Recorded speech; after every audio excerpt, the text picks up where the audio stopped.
Kako bi doma laični javnosti razložili, prepričali, da naša navzočnost tu je pomembna, da moramo stati tu? Ta del Balkana je še vedno nestabilen. Navzočnost KFOR-ja je nujno potrebna in naši pripadniki opravljajo pomembno nalogo pri zagotavljanju mira in stabilnosti na tem področju in s tem tudi v Sloveniji. Zdaj se vedno doma, ko sprašujemo, laični ljudi pravijo, ja, pa saj vojska je draga, pa saj zakaj moramo dolariti, pa saj to je nevarno. To je res, to so vsekakor pametna razmišljanja, vendar je potrebno vedeti, da je boljše drag mir kot poceni vojna. Tako da mislim, da je pomembno, da smo na tem področju. Menim, da je potrebno tako za razvoj slovenske vojske, ne samo za mir in stabilnost na tem področju, da je slovenska vojska prisotna na križnih žariščih in Kosovo vsekakor še vedno ostaja en izmed ključnih regij, kjer slovenska vojska deluje in zagotavlja mir in stabilnost. Vaš prvi uradni obisk, ocena?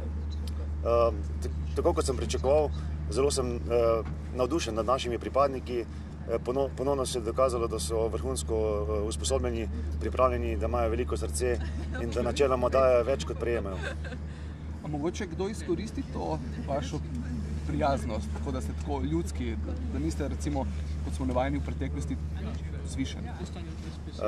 Ne, mislim, da je to, da se poznamo dobro, da si povemo, kar si mislimo in če je kakšen namig, da bi lahko kaj boljše storili, je to samo dobrodošlo, ker pomeni, da smo bolj operativni, hitrejši, bolj odzivni, inovativni in to vsekakor prispeva k boljšemu delovanju kontingenta in predvsem k boljšim medsebojnim odnosom med samimi nami.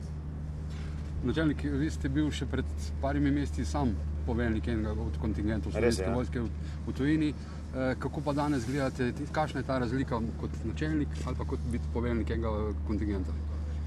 Predvsem znam mogoče izluščiti, kaj je pomembno in kaj je manj pomembno in verjetno vidim zadeve, ki jih je treba popraviti, ki jih je treba izboljšati.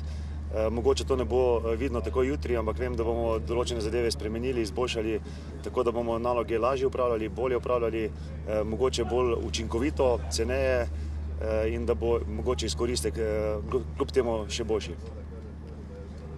Odgovornosti, v katerem delujemo, pomagamo pri usposabljanju kosovskih varnostnih sil, poleg tega pa sodelujemo in se pravi z regionalnimi poveljstvi oziroma skupinami za opazovanje in pa zbiranje podatkov. Kako pa nam gre kaj pri usposabljanju varnostnih sil? Pri usposabljanju sodelujemo predvsem na področju usposabljanja zvez, telekomunikacij, pri inženirskem usposabljanju teh enot, pa pri osnovnih taktičnih postopkih, ki se pa sedaj izvajajo v glavnem brez oborožitve. Ali bi lahko nam povedali, iz katerih enot slovenske vojske prihajajo pripadniki vašega kontingenta? Dve nosilni enoti sta, ena je iz 18. RKB bataljona iz Kranja, druga enota pa je 74. motoriziranega bataljona. To sta dve četi, ostale enote so pa popolnjene z vseh enot in pa poveljstvo slovenske vojske. In koliko si številčno, koliko se?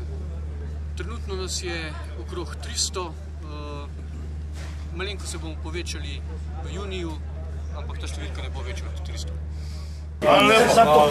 Čebule, koliko mesa? Ja, ena, ne. 70 kg čebule, 70 kg mesa, približno za dobro 350 ljudi, ne. Ja, začeli smo ob 30. Šal računite, ura je pa dala polne prečko, da še zaključujemo, tle smo spravljeni. En šiht.